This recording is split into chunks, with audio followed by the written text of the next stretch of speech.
This is Solid Snake, and you're listening to This Week in Geek with Mike the Birdman Dodd and the rest of the Twig crew on ThisWeekInGeek.net. Who disrupts my coronation? Everyone has been destroyed because of this freak.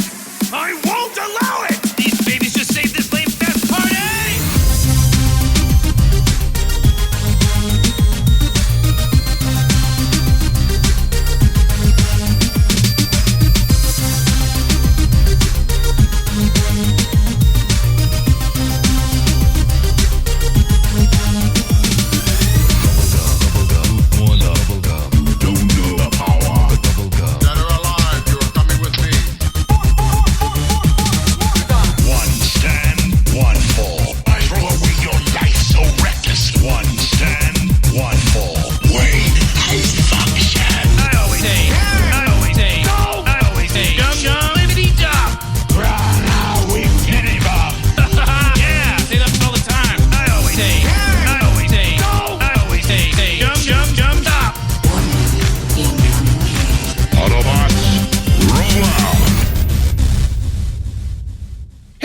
What's going on? You are listening to Twig, otherwise known as the flagship of stupidity of ThisWeekInGeek.net. I'm your host, Mike the Birdman Dodd, but I'm not alone as I trek through the world of stupidity, nerdery, dorkery, dweebery, and I can't think of any others, maybe a brewery, if you're so inclined. I am joined with the man in Kitchener himself. Oh, me, Alex. Yes, that's right. That's right. The man about town. So, yes, guys, we are back here on the podcast that has been around for so many years. It's probably going through puberty at this point. It's going to be weird when this podcast hopefully eventually reaches drinking age. But at that time, my God, I can't even think about this podcast being around that long. Fuck. We've outlasted most sitcoms. Come to think of it. Pretty much everything but, 13 years? You've got, some shows have made We've it to outlasted 11. Friends. Yep. Frasier. And Frasier and Seinfeld. They're at 11 years. A lot of other ones hit 7 years. I guess, what's the one that's the longest? Was it Adventures of Ozzie and Harriet? I think that went to like 13, maybe 14. And you got Beachcombers up here, went for like 18. So Barney Miller ran really long too. Trailer Park Boys went to 12, I think. Yep. So we're awesome.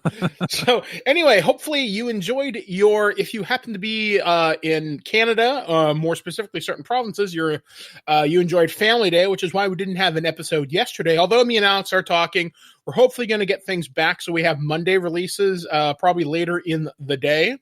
We're going to try recording on Sundays, if not early Mondays. So look forward to that. We're just trying to get our schedules realigned, just getting review stuff scheduled, more or less kicking my ass at certain points of the day. So that'll be upcoming for the show. 2020 has been interesting. It's like every time we try to get a show out for the very beginning of the week, we're like, oh crap, we have a million other things we have to do. Yeah, exactly. It's kind of weird how busy the schedule has been. But anyway, this past week for me has been watching a lot of movies. I've seen a lot of the Oscar things. I just recently got a chance to see 1917. Wow.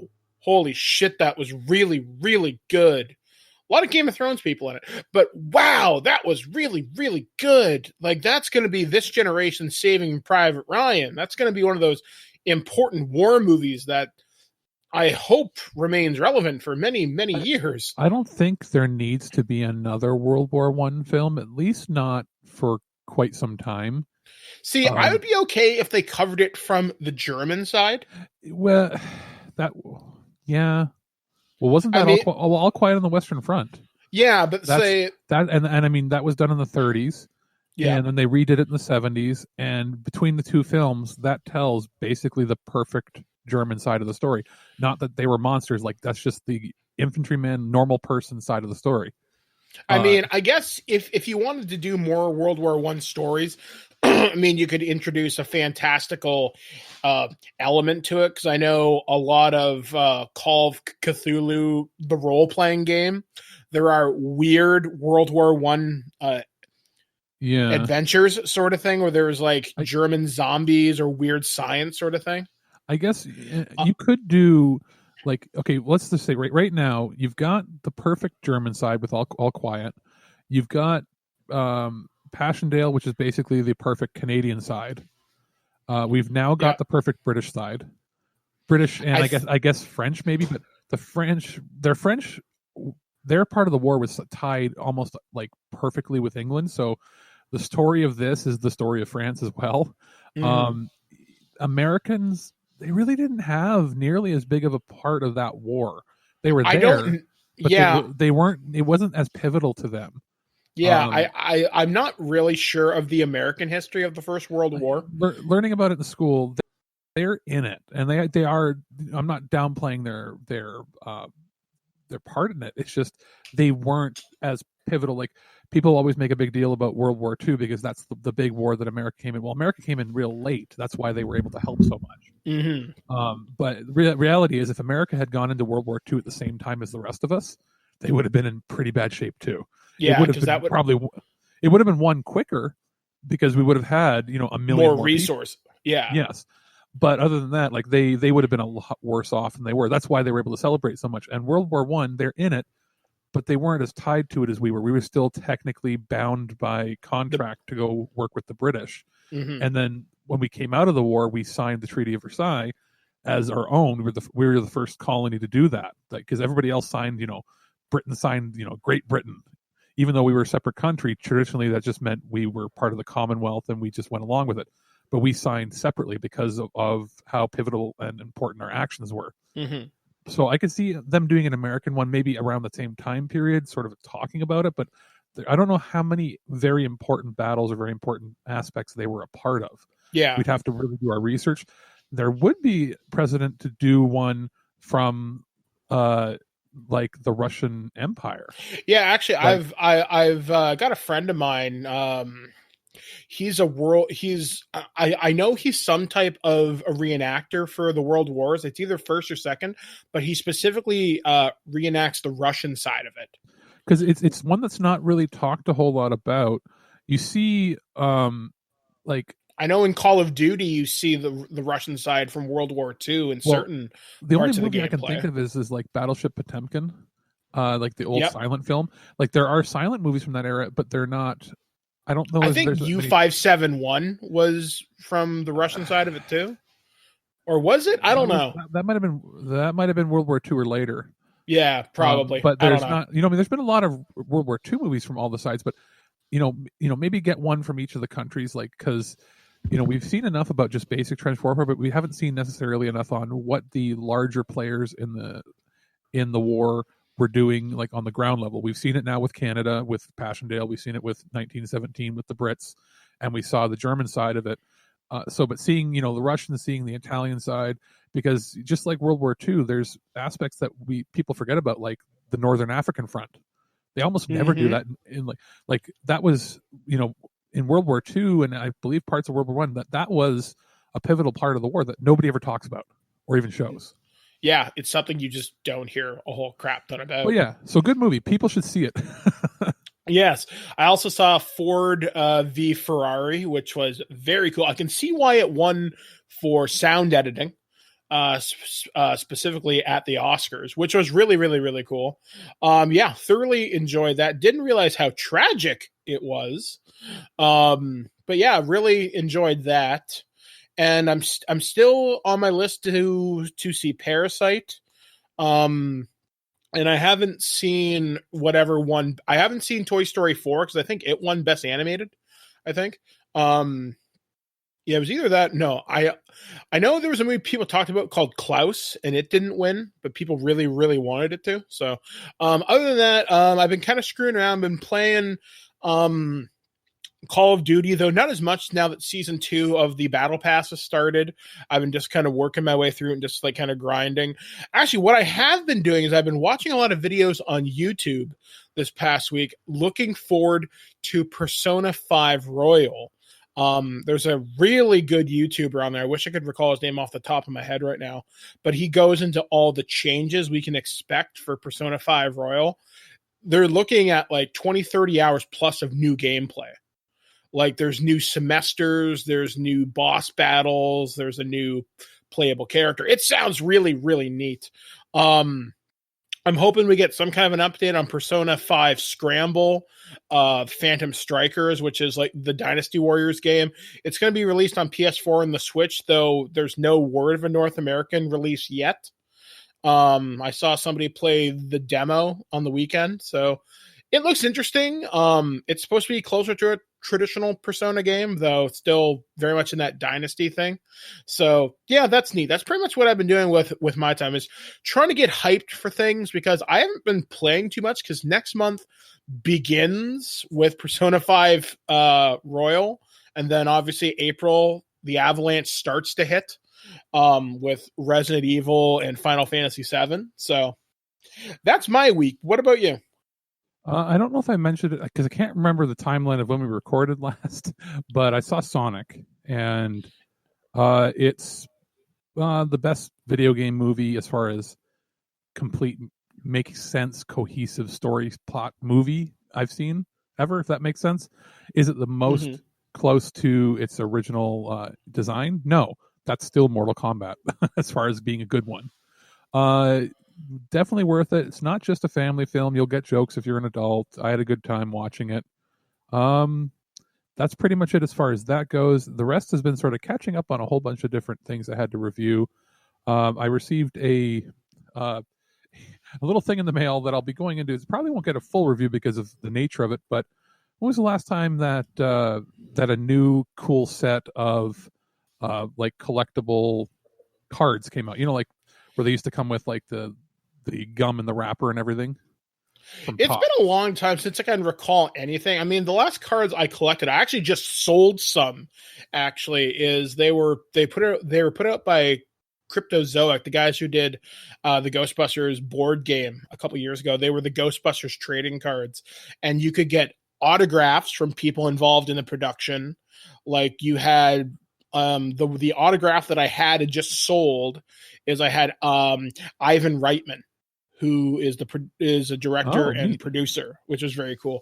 I also had an original sketch of Janos as the evil demon nanny from Ghostbusters 2 by one of the artists from the series of Ghostbusters. I think it's the IDW comics. And I had a piece of ectoplasm, which was like the mood slime. And it was like quote unquote authentic. So it was like movie prop quality, but it was on like a slide that like Egon would have. And they were short packed in each of these boxes, and they were like 1 in 1,500 chances to get it. So I reviewed these cards a couple years ago. So I did like a bunch of spring cleaning this weekend. That's probably something else I should have mentioned. But anyway, yeah, the last time I remember was Ghostbusters, and that's pretty much about it. Like collectible cards, unless they're digital, I can't think of many that are out there right now. Well, this I'll go into more detail once I've really gone, take a look at them. But they're Mars Attacks cards, and they're made to look like even the packaging is made to look and feel like that sort of waxy paper you used to have in the 50s. So I'll go into that. Like that was sent over. It was kickstarted, and it looks like the project's gone forward. And they're like, "Hey, would you like to check out a sample pack to check out on your show?" And I went, "Sure." The last time I had collectible cards was like Batman Returns. I used to collect the Marvel Select series. I did the 90, 91, and 92 series. I think I did some 93 because Marvel cards in the 90s were friggin' huge. I did collectible card games. I was really huge into Overpower, Marvel Overpower. I collected for like 2.5 years. I had most of the set. I actually just got rid of my Marvel Overpower series. I paid like $25 for it a couple years ago, and I had most of the base set. I probably could have sold them, but you know what? I just donated them to a local charity. So good guy me, I guess. But yeah. So anyway, coming up on this show, we have a lot of stuff to talk about, as we often always do. We're going to be talking about some people retiring from some iconic roles. We're going to be talking about the weird news that happens in and around this planet, including something that once walked the earth that was the size of a fucking car. Very strange. And we're also going to take a trip through the time-hopping vortex that is the Doctor Who role-playing game. We also have a review of Bayonetta and Vanquish coming to us from Sega, and a very unusual movie involving the late Paul Walker in one of his very first roles, called Tammy and the T-Rex. I can't believe I'm saying that in a sentence with a straight face. We will be back right here on ThisWeekInGeek.net. I've been Mike the Birdman Dodd. He's been Alex the producer. We'll be back right after this trip into the TARDIS. Can't you read? Of course I can read. Read what? The door. It says, keep out. No, it says go away, humans. Also it does. Greetings, Whovians. It is I, Mike the Birdman Dodd, and I'm here with a review for the Doctor Who role-playing game. It's been a while since we've taken a look at this, but I have included it on multiple gift guides in the past when I did some of my radio coverage. And now they've released another sourcebook in their very long line of individual Doctor sourcebooks, and we are now looking at the Peter Capaldi era with the 12th Doctor. This book comes courtesy of publisher Cubicle 7, and I've always been a fan of this game. I mean, it really captures the feel of it, where combat is not necessarily your way out of a situation, because combat is often very, very, very lethal in this game, and ingenuity and talking will get you out of more situations than not, because you don't see the Doctor, you know, wandering into a fight with, you know, a laser gun fighting down Cybermen or Daleks or Zygons or whatever. So I'm really excited to talk about this, because this is a Doctor I don't have a whole lot of familiarity with, because I've watched about half of Capaldi's run. I've watched the really big episodes where, like, him and Clara part ways, where Bill Potts dies, the Regeneration episode, the Christmas episode, and a few episodes in between. Most notably, I was really happy with the Robin Hood episode, so let me kind of get into it. So the 12th Doctor's era with Capaldi, it's faced with a lot of tough choices, where the Doctor still wants to have adventures and see the universe and do the right thing, but also kind of realizing that the time for silly hats and banter has kind of come to an end. Sort of, things have to happen, they have to happen now. Tough choices have to happen now. And with that, it's a little darker, a little edgier, but without being grim dark. This isn't going to be like, ooh, look at me, I'm so edgy. I wear, you know, a trench coat and everything. Though, arguably, he does dress kind of sharp, though. Very much reminds me of the 9th Doctor, which was my favorite one, by the way. But anyway, I like how it kind of puts you in your role as the game master, thinking about raising the stakes for your players, kind of making you realize that not everybody may survive an adventure. Like, they want you to really think about choice. Sometimes tough choices will be made, and not everybody may make it out of a given situation, to make things a little bit more difficult for them. And it's kind of giving weight to that, sort of like giving you the game master advice at one point in the book. They suggest maybe humanizing or giving more traits to your NPCs. I mean, they're more likely to remember somebody who gives their life for their escape, who was maybe really nice, had a kid, had a real name, as opposed to random guard who helped them defeat a Cyberman by standing in front of their particle beam. Something like that. And I like how the Capaldi era itself was, you know, I wouldn't call it a little bit more cynical, but a little bit more willing to take risks in that regard. Because I felt he went through a lot of companions in this run. And I kind of like that about that. So if you're willing to do that, there's a lot more you can do if you want to run 12th Doctor era adventures. Plus, they talk about the ability to have new TARDISes, stuff like that. If you want to have new time ships for your players, I know there's the diner that they talk about in the book, which I totally missed that the first time around. But they also talk about other cool gadgets that he does during his run. There's the sonic sunglasses he has, the invisibility watch. one of the cool gadgets that come across is something called the Ghost of Love and Wishes, I believe, which can be really, really powerful if given to a PC player, just because it uses the power of a star to pretty much do whatever it wants, and giving you like a lot of story points or boosted attributes or pretty much anything you want it to do with your game master's permission, of course.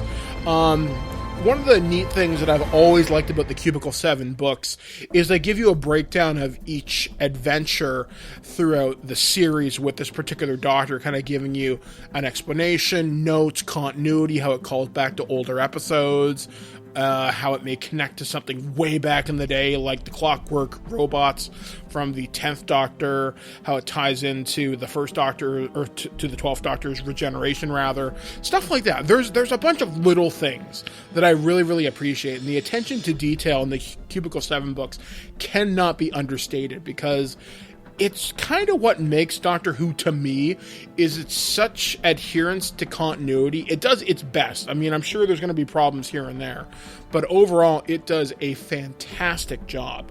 You do get stats for Clara, Bill Potts, Missy, which is the latest incarnation of the Master, but you also get updated stats for the Master, because he does pop up in the one episode where he's like, "Ha-ha! I don't like my future. I'm going to kill myself." Weird, I know, because he doesn't want to be good.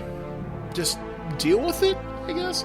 But you also get, the first Doctor as well, because that's just before his regeneration. So there are a lot of really neat things in here to have. So if you are a fan of the Capaldi era, if you've been keeping up with the books so far, which I really hope you have, because there's a lot to offer a Doctor Who fan. Plus, these books are just entertaining reads. They're not just a collection of game stats, which is another reason why I really like them. I think they're a great companion piece. You see what I did there? For any Doctor Who fan. So if you've got the money and time, I highly recommend you invest in Doctor Who, the role-playing game, the 12th Doctor Sourcebook, coming to us from Cubicle 7. Is there anything on my head? Well, yes. Describe it. Well, you've sort of got antlers. Antlers? Yes, antlers. Antlers.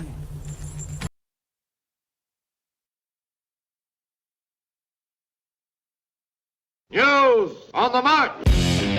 Once again, we are here to deliver the news that is, that was, and forever shall be put into the history books here on planet Earth, lest we have interference from the Doctor and his companions to change history, but I don't think we've got to worry about that, at least so far.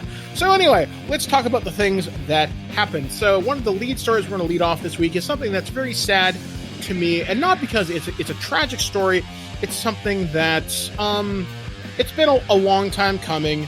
We have had a few last hoorahs in the last couple of years involving this, and that is actor Robert Englund. No, he's not dead, don't worry, but he recently told Entertainment Weekly he's a little too long in the tooth to reprise the role of iconic horror movie villain Freddy Krueger. Obviously, the last time he was on screen was the Goldbergs a couple years ago in Mr. Knifey Hands, I think was the name of the episode.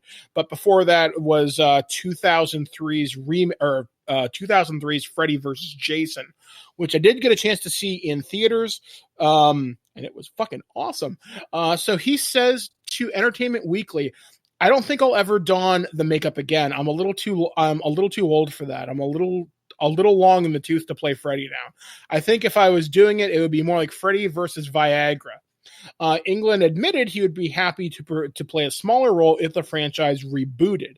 I know that the rights to A Nightmare on Elm Street have gone back to the Wes Craven family estate, and I know they've looked at a lot of different submissions and ideas. I'm hoping they're open-minded, and because there's a lot of young screenwriters and want-to-be director-screenwriters that would be obsessed with the horror genre and have some interesting ideas. I would love to be invited back if they decided to reboot A Nightmare on Elm Street Part 3 of The Dream Warriors. I would love to come back and maybe play the Dream Analyst, the character Elizabeth Sims played by Elizabeth Pointer, the woman in the therapy sessions who doesn't believe that there could be such thing as a collective nightmare that's common to a group of people. I think it would be fun for the fans. It would be fun for me to play the part originally played by a woman and do a flip on that. I think there's kind of a tradition in the horror genre of cameos like that, so it would be fun for me. but I have no idea whether they're going to go on and create a completely new stories, or whether they're going to go back and do prequels or origin stories on the Freddy Krueger myth. I don't know what they're up to, so I'm just waiting to hear.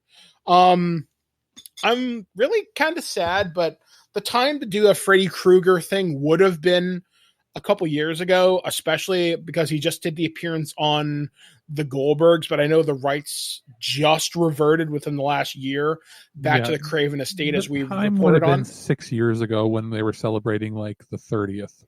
Yeah, because it originally came out in 1984, so if the time's kind of come and gone. He could have done a full role that time. It doesn't mean he couldn't do it. Now, he's saying he doesn't think he could carry the whole movie. It all depends. If, for instance, let's say they make the movie much more psychological, where maybe a little more like Freddy 2, but more where it's like they're hearing Freddy in their head, or they're hearing him but not seeing him for, let's say, 90% of the movie. What if he only has to wear the makeup for like 6 minutes of footage, and the rest of it is all done through silhouette, through the avatars, his voice coming through different things, through the shadows that he, like, remember when he cast the shadows with the long arms? Mm-hmm. You know, that can all be stunt actors, other people doing it.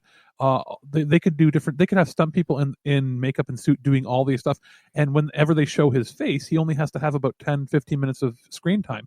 They could even do a lot of it in the green room with him, where they just superimpose him or put him in only pivotal scenes. It can be done. He just, remember the last time he played him, he was in 50% of the movie or more, and that was 20 years ago nearly.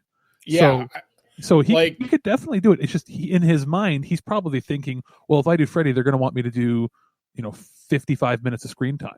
Well, yeah, he can do 10. He could easily do 10 or 15 because he did 5 minutes of screen time basically on the Goldbergs. Yeah, so he could do it as long as they kept his schedule to maybe 2 days of shooting. Yeah, like there's a lot of room for him to do something with the franchise. I think the idea of maybe having an origin movie, or maybe doing something with the myth of Freddy Krueger. I know one treatment or idea that was tossed around is maybe Freddy passing his dream powers onto somebody else. So basically, you start the movie out, he's in the first 10 minutes, and then somebody finds a way to actually kill him. And yeah, like maybe they move it on to hell. And they move it on to some other psychopath, because then he could be in, 3 or 4 times throughout the movie, just show him for a minute or two at a time. Exactly. So take full advantage of the time you have with him. Just understand he's not the primary draw. And this can also be, when he's saying this, it can also be his last cry out for, if you're going to cast me now. If you want this project to happen, go on the train that was taken off with the new Halloween sequels. Say, look, original actors, they're older, they can do it. Cast me now before my health fails. Exactly. I mean, we've already seen this be successful with Linda Hamilton and Sarah Connor. We saw this with Jamie Lee Curtis and Halloween. It's possible to do it. People will go to see it. Well, less so in the case of the Terminator, but still, it can be done. Moving on to our next story, which kind of follows more casting stuff, but was just as interesting. So the Kevin Smith-led series, I think Masters of the Universe, which is the animated series, has fully released its voice cast, which some of these are utterly fantastic. Some of the voices that are included are Mark Hamill. I know he's going to be playing Skeletor. Game of Thrones' Lena Headey, who played Cersei Lannister. Legacy's Chris Wood, Buffy the Vampire Slayer herself, Sarah Michelle Gellar. We're also going to get Kevin Conroy. We're also going to get Liam Cunningham. We're getting Stephen Root as Cringer, which I think is utterly fantastic casting. Dietrich Bader, who has played Batman before in the past. You may remember him as Uncle Rico, or the guy from the Drew Carey show. I can't remember the character's name. That's all I remember is he played. Was he Lewis on that show, or was he somebody else? I think so. He was the one that I forget what he did. He was the stupid one. Well, he was the he was wasn't Ryan Stiles. Ryan Stiles was the one that worked at Drug Co. He was the dumb one that was a delivery guy or something. Yes, I'm pretty sure. But he plays King Randor and Trapjaw. Griffin Newman, who played Arthur on The Tick, is going to be playing Orko. Some of these other names, this one really surprised me. Henry Rollins is going to be playing Triclops. So that's fucking awesome. And he doesn't really, he knows he doesn't have a range voice. They cast him because they want one of the original. He sounds badass. Well, he's one of the original like top 5 early punk guys, right? So he just has that edge about him and that energy, even though he's like in his 60s now. So they got him probably just to basically play himself. Yeah, like that's fantastic casting. Other one, I think Susan Eisenberg. I think she played Wonder Woman in the Justice League animated series. She's going to be playing the Sorceress. Alicia Silverstone is going to be Queen Marlena. Justin Long is playing Roboto. Jason Mewes is going to be playing Stinkor, which I think is fantastic. Phil Lamar is going to be playing Hero. Tony Todd, so Candyman, is Scareglow. One of the best voices in like period. If you want a creepy, but like a creepy but like empowering voice, that's him. Yeah. Oh yeah. We also got Cree Summer. She's done a shit ton of voice acting since. Basically, I remember her when she played Penny on Inspector Gadget. She started voice acting when she was literally a kid. Yeah, so she's going to be playing Priestess. Kevin Michael Richardson, who's the role I'm most familiar with him, is the 2012 version of the Shredder from TMNT. Yet another powerful voice. He does 90% of the extra voices on The Simpsons, Family Guy. Anytime you need a big black dude, like that's the sounding voice. He was like the vast majority of voices on the Cleveland show. Like, yeah, so he is like the go-to actor for so many different voices now. It's like almost unheard of. Yeah, he's going to be playing Beastman, which is fantastic. And then Kevin Smith's daughter is playing a character. Her name is Elena. I don't know. I think the character, I don't remember her much. I mean, I've seen screenshots. 1 or 2 episodes because it's the worst kind of nepotism when you put somebody not talented in just because they're your daughter. Well, he's also putting in Jason Mewes, and we can't exactly say he's going to be winning any Oscars anytime soon. No, he tries, though. He tries to put emotion in what he does. She doesn't. Well, you also got to remember, she's only just starting out. Yeah, but give her a chance. You could cast somebody 10 years younger than her that's a better actor. That's the problem. There are child actors that are actually good. I don't know. I'm looking forward to it. I mean, I think the voice cast is fantastically solid. I know Mark Bernardin. Here's the guy. As long as she tries to do a voice, because her natural speaking voice is boring. Well, that may be why she's cast. Maybe that's whoever the voice cast director is, because Kevin would have input, but you know what I mean. You got to trust your casting director. Yeah, that's true. So we'll have to wait and see. Like I think the cast is really solid. The script should be good. I know Mark Bernardin or Bernardi, whatever, the guy who works on Fat Man Beyond, his like podcast. He's one of the writers of the show, and he did like Castle Rock and a few other shows. So okay, yeah, I'm fairly confident. Yeah, like I'm not trying to be down on her, but like here's the thing: if she was cast as like Evelyn, there'd be an outroar because it'd be like, no, she doesn't have the talent. No, but if casting her as a one-off thing, side character, I get it. I get it. I groan at it because it seems like everything he does, he has to put his kid in, and it's like maybe she could try to get work somewhere else. Oh wait, she can't because she's not good enough. That's my problem with it. If she was getting roles everywhere, I'd be like, okay, but no, she only gets roles in his movies. Well, Hollywood's a hard place, man. That's all I got to say. So we will wait and see what happens with her. I do wish the series the best of luck because it's nice to see a property like this get a revival since the movie keeps going on and off again. What would you have done if they had announced that it was Dolph Lundgren going to reprise his role? I think... I don't know what Dolph Lundgren would do in this. If you wanted to cast him as somebody... Cast him as the father in like the first episode before he dies. I'm trying to cast him as the king. That's King Randor, and I don't know how Dietrich Bader's going to handle this because that's a weird voice to cast for someone who's supposed to be more regal. But I guess this may have more comedy in it. Did you see Aquaman? Yes. Okay, because Dolph proved that he can do the whole like king thing. He was a king underwater, who was a little different, but he could pull it off. You would have that sort of European regal sound. So you could do it. But did you mention what's his name? Isn't it Skeletor? That's Mark Hamill. Yes. But you're also thinking of the original guy, Yes. Alan Oppenheimer, but I don't recall what character he's playing. He's playing somebody else that's a little closer in his actual register because we didn't realize that the dude's like 90. And he still does conventions. So, talking like this, that would hurt way too much at 90.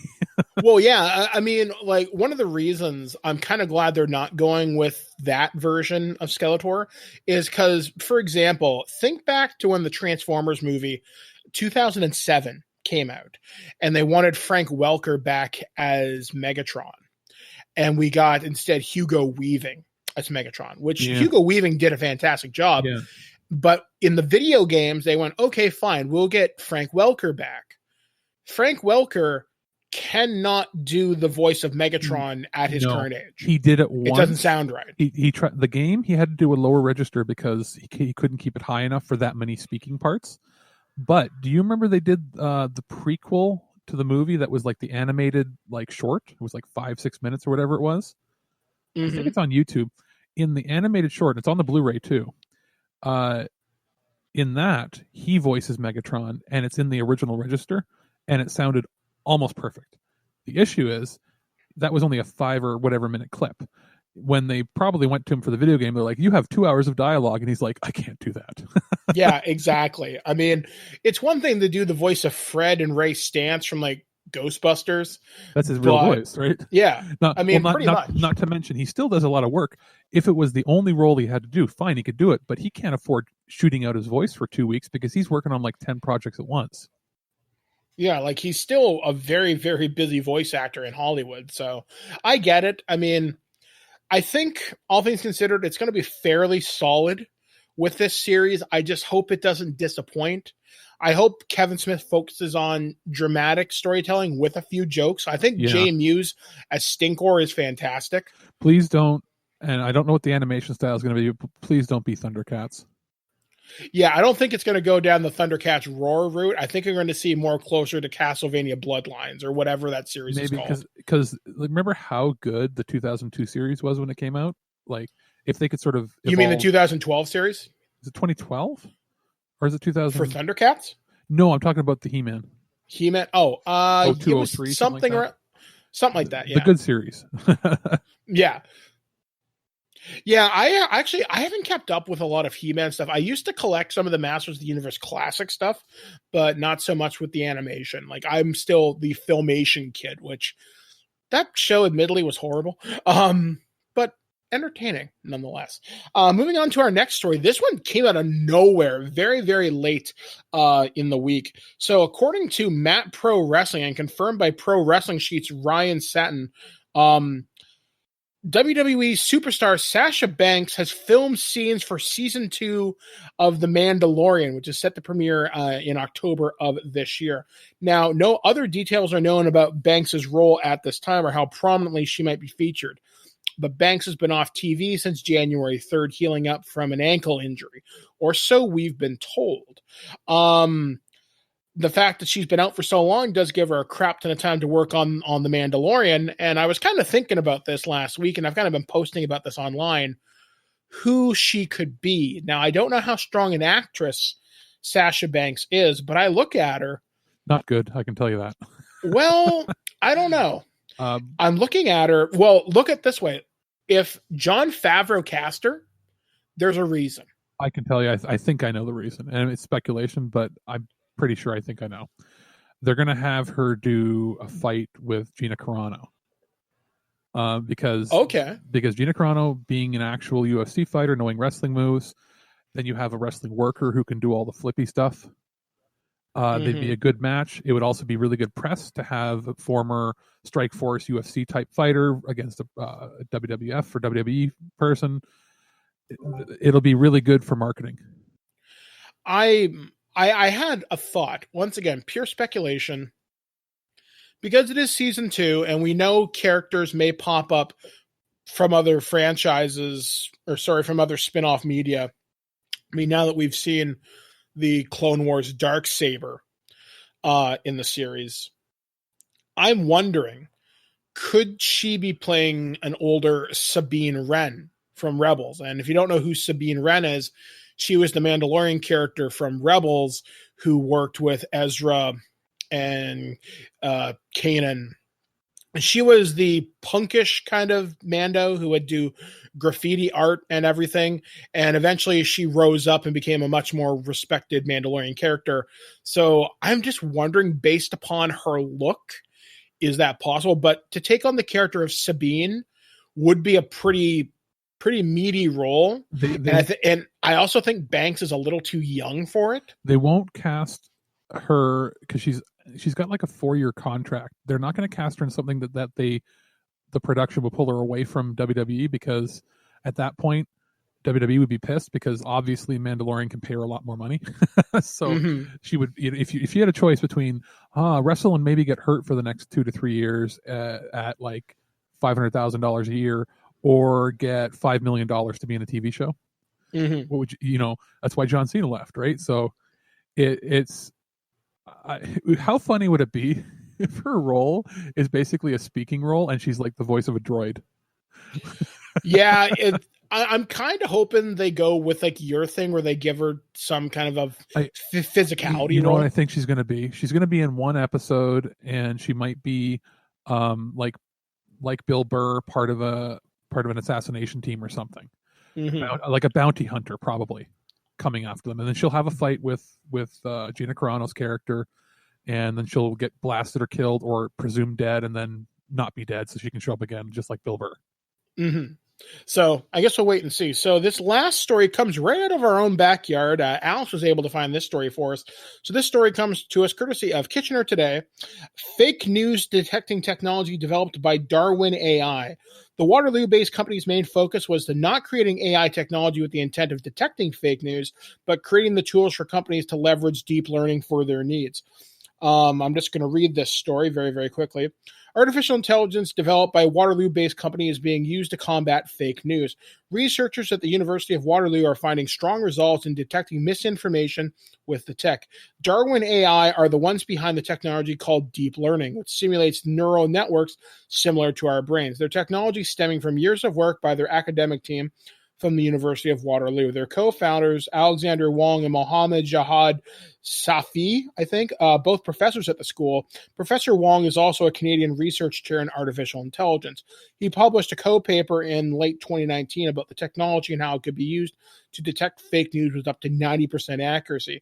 Darwin AI CEO Sheldon Fernandez explains the process is called stance detection, which he regards as the first level of detecting fake news. Given a headline and then given the text of an article, can we predict whether or not the article agrees with the headline, disagrees with the headline, is not applicable to the headline, or takes no stance on the headline? And that's the challenge that this fake news challenge put out there, and they produced some impressive results. Fernandez says the next steps for their AI is having it cross-reference articles against a backdrop of other sources to finding a meaningful consensus. The company's main focus was not creating AI technology with the intent of detecting fake news, but creating tools for companies to leverage deep learning for their needs. Once news spread about Professor Wong's early success with detecting fake news, their company started receiving interest in that side of their tech. Needless to say, the problem of misinformation is significant, Fernandez says. We've gotten a little bit of commercial inbound interest on, how can we leverage this? How can we commercialize this? Which is a great sign. He says there's still a ways to go with their tech before it can see everyday application. Their AI still has issues with satire and parody. The AI is also restricted to the English language at the moment until it can learn other languages. This is tremendously cool if they can figure a way to make this work. Watch 90% of Twitter and Facebook traffic cease to exist. Basically. Well, yeah.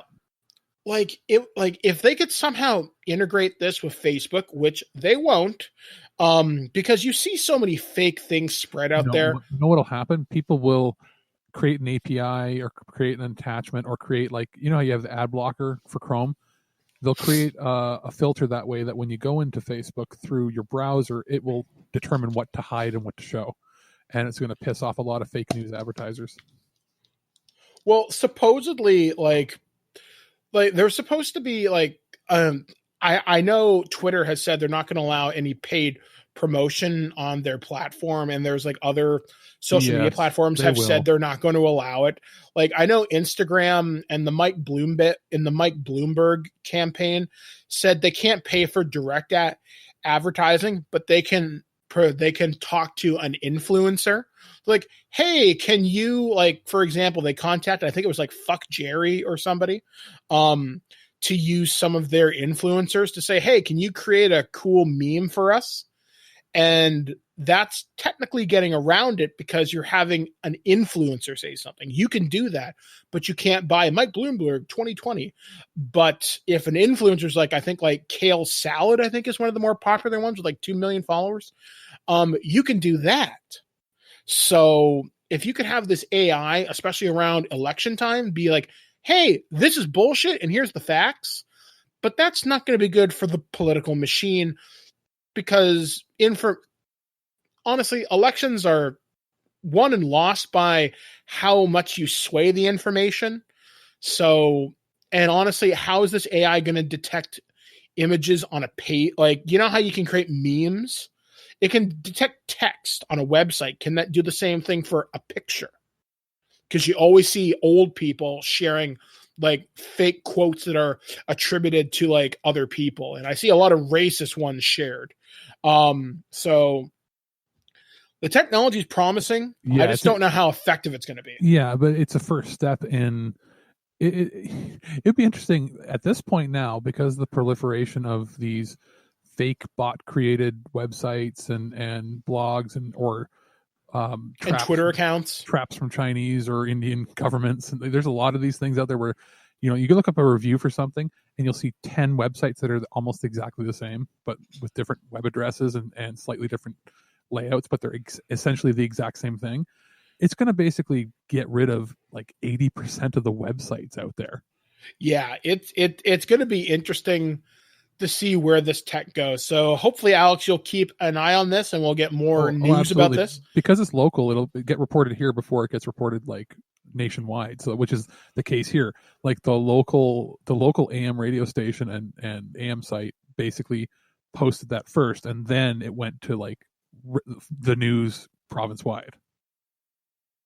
So I'm looking forward to this. So anyway, we're going to take another break here on TWIG, otherwise known as ThisWeekInGeek.net, and we're going to take a look at a rather unusual movie, which kind of leads into our next bit of weird news. This is Tammy and the T-Rex, right here on ThisWeekInGeek.net. I've been talking about it for quite some time, but I was interested in checking out Tammy and the T-Rex when Vinegar Syndrome announced they were going to be putting out their first 4K release. That's for 4K Ultra HD Blu-rays. And they did send over a review copy of it, and Birdman and I got to watch most of it together, and then I finished watching the rest of my own. We ran out of time together, and I was quite surprised. We've all seen the reviews that went up at the height of the reviewer era online when they were reviewing like the direct like VHS captures or TV captures and copies that had floated around on the internet forever, but that was actually from the PG-13 cut that had been made of the film, which was nonsensical, ridiculous, and of really, really poor quality visually. Now, what they've done is they've actually gone and restored it from a brand new like 4K scan and negative from the source. Included actually on the disc is the full-length PG-13 cut, so you can actually watch that in all its digital crappy glory transferred over from video. But they have this 4K master as well as a Blu-ray included, so you can watch it either in 1080p on a standard Blu-ray player or in 4K Ultra HD on your 4K player if you've got one. I watched it on the Xbox One X, which is probably one of the better players out there. It does have Dolby Vision and HDR10, which my TV does not support Dolby Vision, but it does do HDR10. So I was able to see it with enhanced contrast and lighting and everything, and it looks probably better than it ever deserved to look when you consider the type of movie it is. There's an audio commentary with the director and producer, which is actually pretty interesting, and they give a little insight into how and why it had to be cut up and changed and everything. There is a special feature called Blood, Brains, and Teenage T-Rex, which is an interview with the director, Blast from the Past, an interview with Denise Richards, which these are all new features.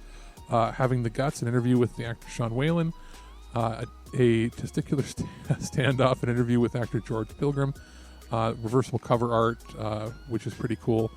And then there's English subtitles for the hearing impaired. Now, it's pretty stacked considering, and it's kind of surprising that this is their first 4K release, but I guess it makes sense. It's a pretty big cult classic of 90s cinema.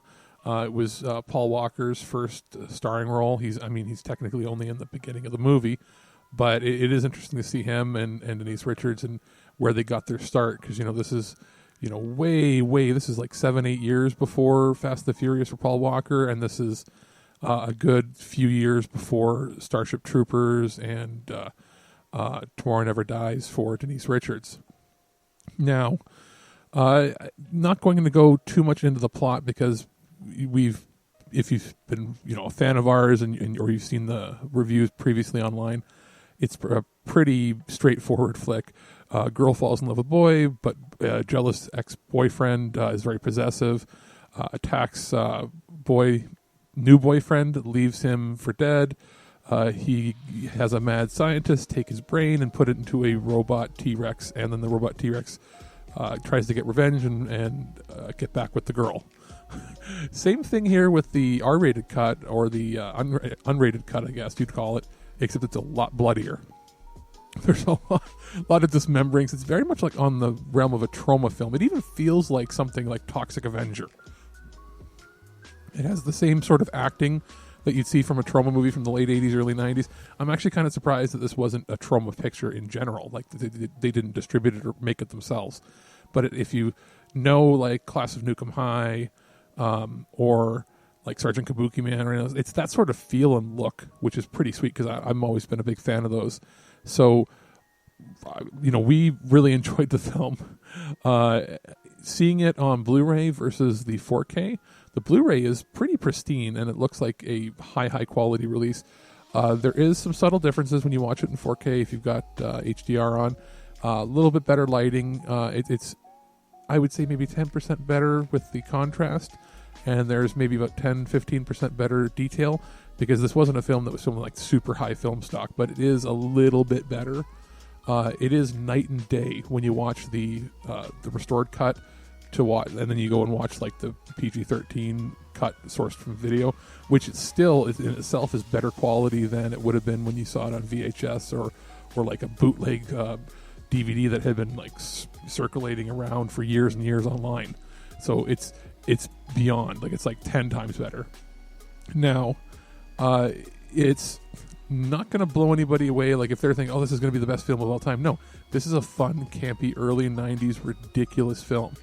So if you're looking for something that's going to be fun to watch with your friends and crack out every now and then just for the ridiculousness of it, or if you're on like a late 80s, early 90s cheesy, gory movie sort of marathon, this will be one for you. And it is great to see that Vinegar Syndrome is starting to release movies on Ultra HD 4K, because it's high time that some of these cult classics get released in that format, and I hope that we start seeing more from them in the future.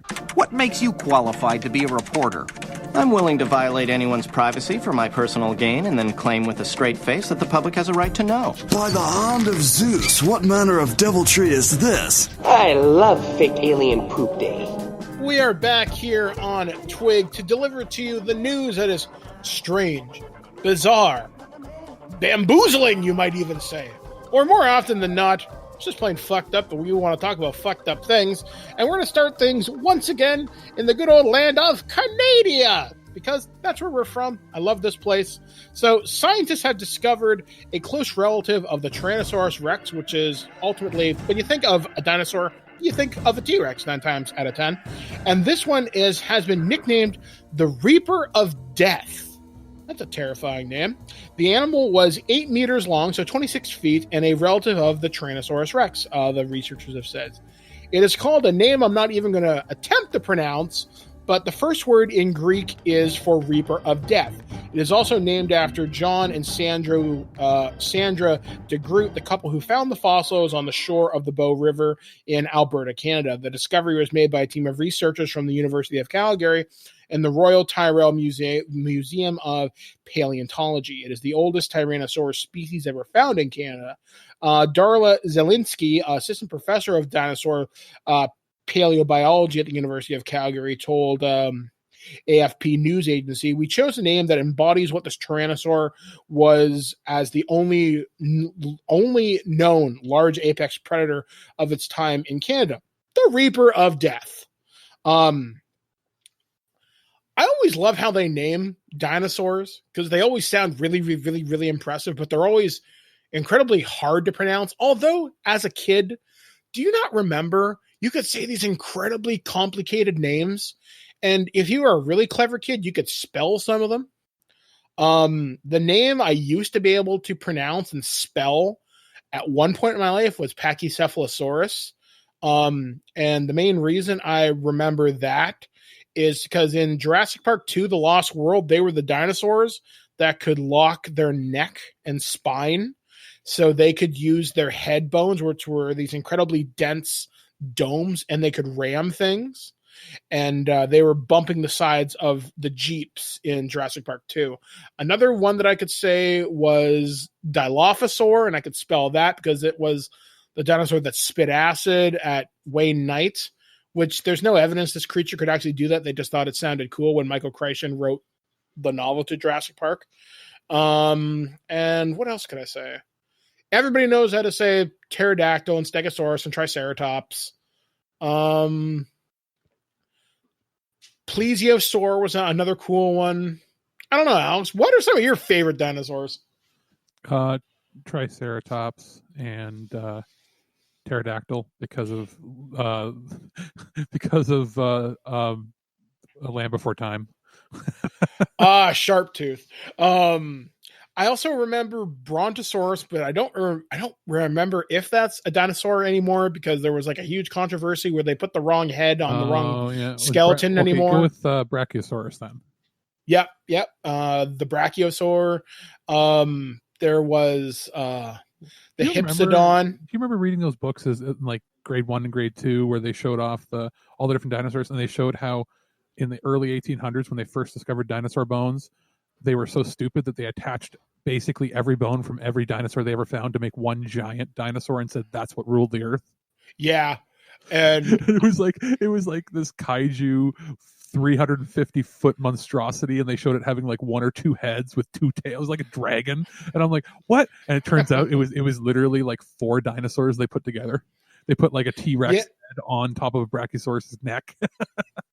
Yeah, I remember they used to make a lot of old mistakes, but I remember a lot of interesting discoveries too. One of the most interesting discoveries I remember seeing, because it's one of the most cool fossils I've ever seen. I can't remember how to pronounce the name, but it was a dinosaur that was very small, but it was definitely the transition point between bird and lizard, and it was the one that turned into chickens. Like, it was like people always talk about, it's like raptors were chickens. No, there's another one that literally was like a chicken, and it was like, I mean, I remember it being nicknamed the feathered serpent or something like that. And I know it looked like a bit of an ostrich mixed with a chicken, something like that, and it had this very elaborate feather pattern. I remember the fossil being found. I've eaten gator once, and I've had shark once, so technically I've ate dinosaur. True. Very true. So yeah, I just thought that was an incredibly neat story to talk about this week, and not the only piece of dinosaur news we actually have this week. So this one comes courtesy of local to Canada anyway, globalnews.ca. A turtle fossil the size of a car was unearthed, and it shows signs of an ancient crocodile battle. So one of the largest turtles ever known to roam the earth was as big as a sedan, built like a tank and equipped with 2 lance-like horns on its shell. New fossils from South America show. Researchers say they've unearthed several fossils from, I'm going to try and pronounce this, Stupendous geographicus, a massive freshwater turtle that grew up to 4 meters, They should have 13 feet long. They should have just called it Blastoise. Yeah, you know what? When the right nerds get into these fields, that'll happen. No, actually, what's surprising is why didn't they just call it Gamera? Because it's friggin' Gamera. Pretty much. So this thing weighed more than 1 metric ton. The fossilized remains include the largest shell ever recovered and the first piece found in the turtle's lower jaw, according to a paper published in the journal Science Advances. The beast, whose name means stupendous turtle in Latin, lived between 7 and 13 million years ago in the ancient wetlands that eventually turned into the Amazon rainforest in Peru, Brazil, Venezuela, and Colombia. I'm just going to say stupendous turtle was huge and heavy. The largest individuals... Please just call it stupid turtle. So stupid turtle, the largest individuals of this species were about the size and length of a sedan automobile. If we take into account the head, neck, shell, and limbs, said Edwin Cardina, a paleontologist and leader of the study. The fossil also reveals that males of the species had large horns built into the front of their shells, which are thought to have been used for fighting with other males and fending off larger foes. Females did not have those same horns, according to Marcelo Sanchez, a paleobiologist who led the project at the University of Zurich's Paleontology Institute and Museum. The two shell types indicate that these two sexes of stupid turtle existed, males with horned shells and females with hornless shells, Sanchez says in a news release from the university. Modern male turtles have also been known to fight with one another, although they lack the shell-mounted weapons of their ancestors. The stupendous turtle was massive by modern standards, but not when compared to some of the gigantic crocodile ancestors that occupied the same prehistoric swamps of its era. Among those prehistoric predators was the Camion, I can't pronounce this last word, which measured 11 meters, so 36 meters long, or 36 feet long, and then the slightly smaller Gyropus. Once again, I'm slaughtering that name. Basically, if you want to picture that, it's a crocodile the size of a city bus. Of a bus, yeah, nearly like not like the super extended ones, but like a school bus. So fossil evidence showed these turtles definitely tangled with these crocodile predators from time to time, as one of the battle-scarred male shells had a 5-centimeter tooth embedded in it, so 2 inches. The new fossils found in the Tecota Desert of Colombia and this region of Venezuela, I can't pronounce it. The specimens included the largest ever recovered shell fossil, which measures 2.86 meters long. Paleontologists have known about the turtle's existence since the 1970s, but they haven't found enough specimens yet to build a full profile of its behaviors. The newly recovered jaw pieces are expected to shed some light on what the turtle ate. Its diet was diverse, including small animals, fishes, caimans, snakes, as well as mollusks and vegetation, particularly fruits and seeds. Putting together all the anatomical features of this species indicates that its lifestyle was mostly at the bottom of large freshwater bodies, including lakes and rivers. One turtle in history was thought to be larger, however, and that's the Archelon, an ocean-dwelling behemoth that measured 4.6 meters, so 15 feet long, and lived nearly 70 million years ago. Paleontologists don't know if these turtles were biters with their car-sized bodies, but one probably wouldn't want to find out. That is fucking huge. Cool, huh? Yeah, science can be incredibly neat when you really look into it. And it's kind of nice that occasionally we get a chance to talk about real science on this show and not just, hey, here's some weird celebrity news. Exactly. And weird real science. Exactly. It's kind of cool. And not giant bat tornadoes, which we talked about last week. This one is strange, and there's no other way to fucking say it. So coming to us from WFCB.com, KFC-themed Crocs come with 2 attachable charms that smelled like fried chicken. Crocs, the footwear company, because you look like an asshole when you wear these things. I don't care who you are. They've been a frequent collaborator with unique artists and brands. Now they've recently joined forces with KFC, the fast food company that is a perfect match. So the two brands have teamed up to create the KFC X Crocs Bucket Clog, a limited edition shoe covered in a fried chicken print.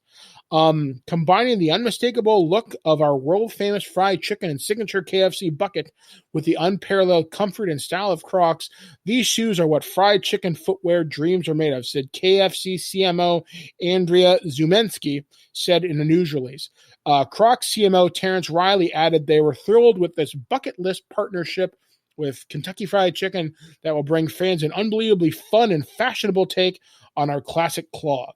The uniquely designed shoe has the iconic KFC red stripe bucket on the base of the Croc and comes with 2 attachable charms that could easily be mistaken for the real deal. They look and smell like fried chicken. Yes, right there on the shoe. The Crocs will be available in unisex sizes this spring. The chicken smell could very well linger into the heat of summer. And all this can be yours for the low price of $59.99. That's not as expensive as I was thinking it would be. I mean, it's just cheap rubber, so. Well, that's weird. I mean, yeah. Honestly, I would have expected this to be well over $200, but for $60, because you're going to buy $200 that or Jordans, like. Yeah, I mean, that's weird. I mean, I don't know. I mean, obviously, me being an amputee and I can't walk, a Croc means nothing to me. Yeah, but you could get. Your pair would last you forever because Crocs are basically, depending on their design, they can be universal for each foot. So yeah, you could have 2 pairs. You could have like 2 for the price of 1. You know, the only thing I'd want is the charms that smell like fried chicken.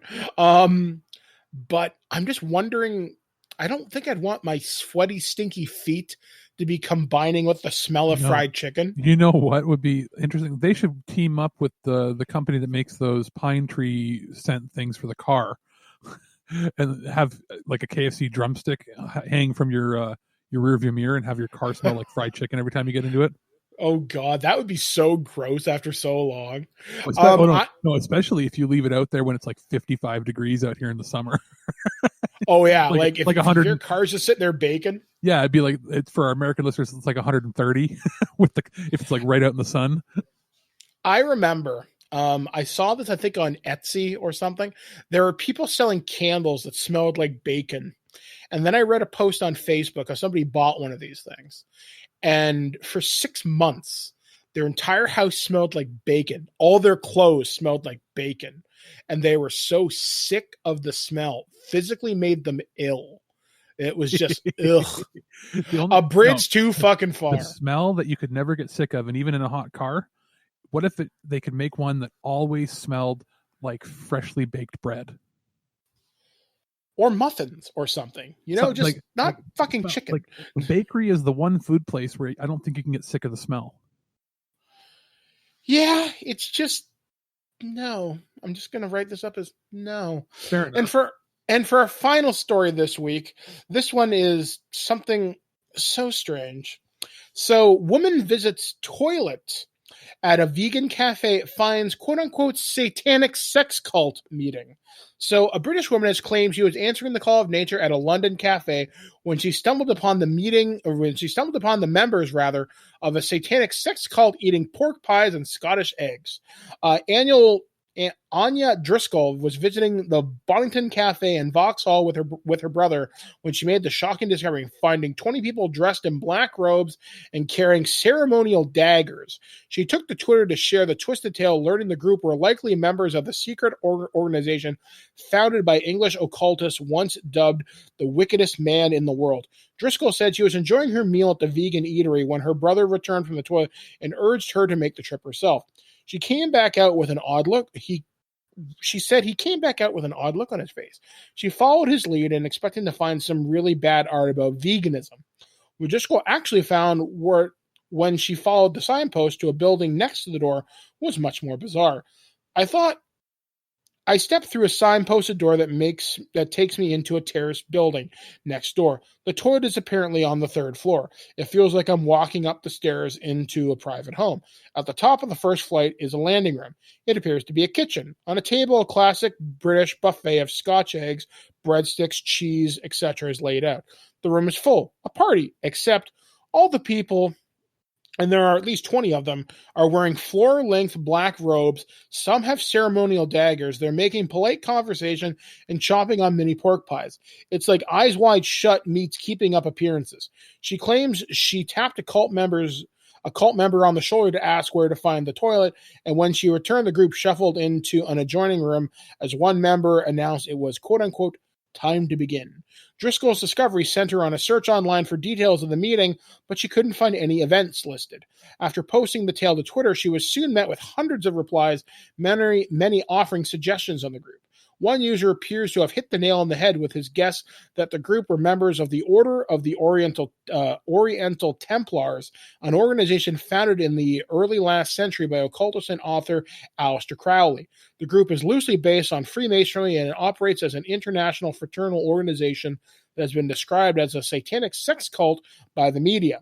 Crowley, who often called himself the Beast 666, was known to stage huge drug-fueled orgies and was accused of horrific acts committed in magical rituals. He even founded his own religion, Thelmia. The central creed is, do what thou wilt shall be the whole of the law. Celebrities such as the late Peaches Geldof, Jay-Z, and Kanye West have been linked to the secretive group, which only reveals its rituals to its initiates. Other commenters saw a much more down-to-earth issue with the group, with one rating, so they were eating pork pies and Scottish eggs in a vegan restaurant. Shocked. That's fucking weird. I mean, I don't know what I would do. It's been about like 6 months to a year since we had a good story like that. Yeah, I mean, that would be my first clue. You're eating not vegan food in a vegan restaurant. See, I was waiting for you to get to that point because I read the article and I went, I really hope Mike skims over it, doesn't see it at first. But the irony of it is, like, if I was a vegan in a vegan restaurant and saw in another room people eating all that, I'd be like, you can't do that here. And they'd be like, yeah, exactly. What do you mean? I'd be like, you can't eat that here. And they'd be like, oh, okay, as they take off all the robes and then start having sex. I know, it's so fucking weird. Like, obviously, technically the only thing they did wrong was they probably shouldn't have been handling meat in that restaurant. Yeah, I mean, obviously you're violating something, but well, sorry. I guess at some point or another they were going to be handling meat anyway. Oh God, I'm just oh God. There we go. That's how we're going to end that story. Yeah, just oh God. So yeah, satanic sex cults. Think of them what you will, but hey, as long as you're not hurting anybody, you can fucking suck whatever you want. You want to fuck a watermelon? Go ahead. Words, I think, from George Carlin. Maybe do it at a better location than a vegan restaurant next to the bathroom. Wouldn't it be funny if Jay-Z just happened to be at this particular meeting? Or Kanye West. Anyway. What are you doing in England? Why are you eating Scotch eggs? I'm a genius. It's all. It's like, well, that one was Kanye because he just kept saying he's a genius over and over again. He just kept rapping at me. It was really weird. Jay-Z was there, and he's trying to put together like a deal to make new cloaks for them with his brand on it. Jay-Z branded sex cloaks. Hey, oh God, it'll make money, baby. It really would. So anyway, guys, we're going to take a final break here on the show. We're going to take a breeze into some cool video games that Alex recently had to take a look at from our friends at Sega. We'll be back right after this. Just a quick review of the 2-pack of Bayonetta and Vanquish, the 4K HD releases from Sega that are now bundled on PlayStation 4 and Xbox One. I happen to have a review copy of the Xbox One versions because I have an Xbox One X, and that's basically going to be the highest-end console you can currently play it on.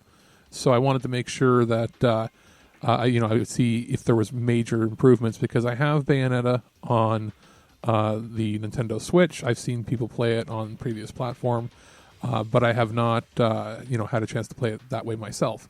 So I figured, okay, well, there's probably going to be a pretty big jump for Bayonetta for the Switch to the Xbox One X, and there is. And as far as Vanquish goes, it's one of those games I never had a chance to play before, but always wanted to. And I can say that, with certainty, both games play buttery smooth in 4K at 60 frames per second on the Xbox One X. and the controls are tight. It seems to be a really good port. I know they released these on PC a little while ago, and these are ports of the PC version, obviously optimized for the individual consoles. And that being said, there have been some pretty big tweaks to it from what I've played, at least on the Bayonetta side.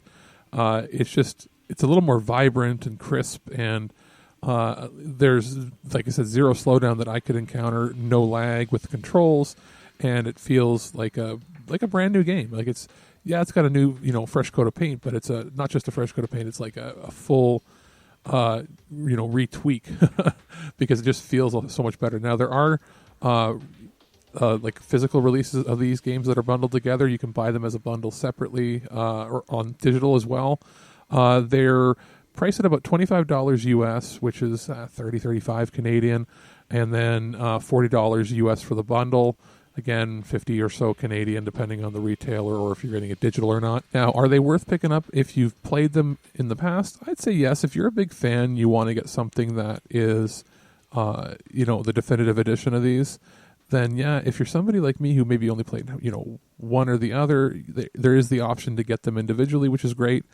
But if you're somebody completely new to it, this is going to be the best way to play it. And, at a discount price of basically half the price of a full retail game, and you get both, that's pretty sweet. So there's not much more to say because these games have been out before, but just know that this is a really good port, and Sega's really done a good job of making sure that it's both titles have, standard the test of time, and they are functional and great working on at least the Xbox One X. I'm going to assume the PS4 Pro does just as well. Probably not at true 4K on there, just saying, because the PS4 Pro versus the Xbox One X isn't quite as powerful, so they might be doing some wizardry and magic to make it work. But I'll say that it works flawlessly on the Xbox One X. Could we brick you into the wall so we don't have to smell you when we come in to watch TV? And that's the kind of show it has been here on This Week in Geek. Hopefully you've had a chance to enjoy our many reviews, from Traveling the Vortex with the 12th Doctor to enjoying a rather unusual movie about a T-Rex in love. And, of course, classic Xbox 360 and many other systems, Bayonetta and Vanquish. It's been a good show, I'd say. We've talked about dinosaurs. We've talked about artificial intelligence. We've talked about Freddy Krueger, Sasha Banks, and many other things. It's been a pretty good show. I feel pretty good about this one. So what's coming up on the show this week? I'm not entirely sure. I know we've got a turd of treasure in the percolator. In the percolator, yeah. It all depends, but that's the idea. In the percolator. And I think, do we have... No, we already... Okay, this past couple days, we already posted the Feature Imperfect we did. So... Yep. Is there a Nerd to the Third coming soon? We had to postpone recording this week just as Skyblaze. She's prone to terrible migraines. Like, they literally drop her to the floor. So she's recovering. Plus, she had a family thing this weekend, which is a very private matter, and I won't discuss that further. So she's just kind of getting her head in order. So I think there's a Fools Who Ride coming out this week, which is the D&D game I ran for them. We are recording for that show next weekend because Kat's got furniture coming over. So good times there. I know we're probably going to be doing another Future Imperfect soon, or an Altered Geek. We're recording, I think, this week on just random topics, which we most often do, though that show is going to be getting a re-up and a format update as 2020 continues. I do have some stuff in the review pipe. I still have to watch Dr. Sleep, so I may get around to watching that this week. I also have the new Twilight Zone to check out from Jordan Peele. So maybe I'll get a chance to watch those this week because they look fantastic. I mean, Dr. Sleep, I never expected a sequel to The Shining, so maybe it'll be good. You say it's pretty good, so I'll give it a watch. Did they send you the director's cut, or did they send you the... Yes.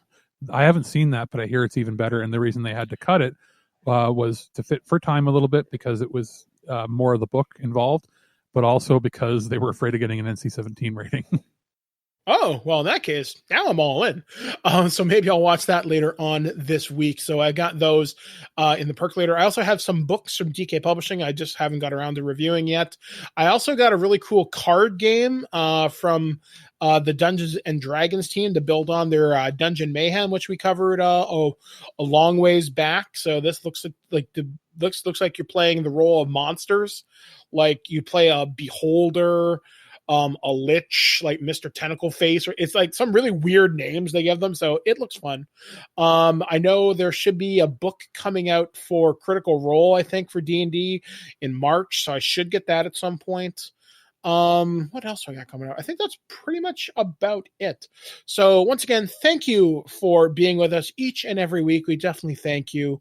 So until next time, we have been Alex. I've been Mike the Birdman Dodd saying, live for your diehard. And as my friend Jackie Bam Bam might say, be cool, be kind, be careful. We'll catch you next time right here on ThisWeekInGeek.net. Well, that's our show. All right, here's the deal. Every time you watch my show, I will send you $40. Checks will not be honored. You've been listening to This Week in Geek, your source for guaranteed nonsense or your money back. Tune in next week for more info on the most important things you didn't need to know. Check out our website at ThisWeekInGeek.net and subscribe to our podcast through iTunes or any podcatcher. If you'd like to comment on this episode, head over to this episode's post at ThisWeekInGeek.net and leave a comment through Facebook Connect. Follow us on Twitter at ThisWeekInGeek.net and follow our Instagram at twig_official_podcast. Social media not your thing? Send us an email at feedback@ThisWeekInGeek.net. We'll see you next time, and remember, lower your shields and surrender your listenership. Just when you think this show is terrible, something wonderful happens. What? It ends. I have to go. Somewhere there is a crime happening.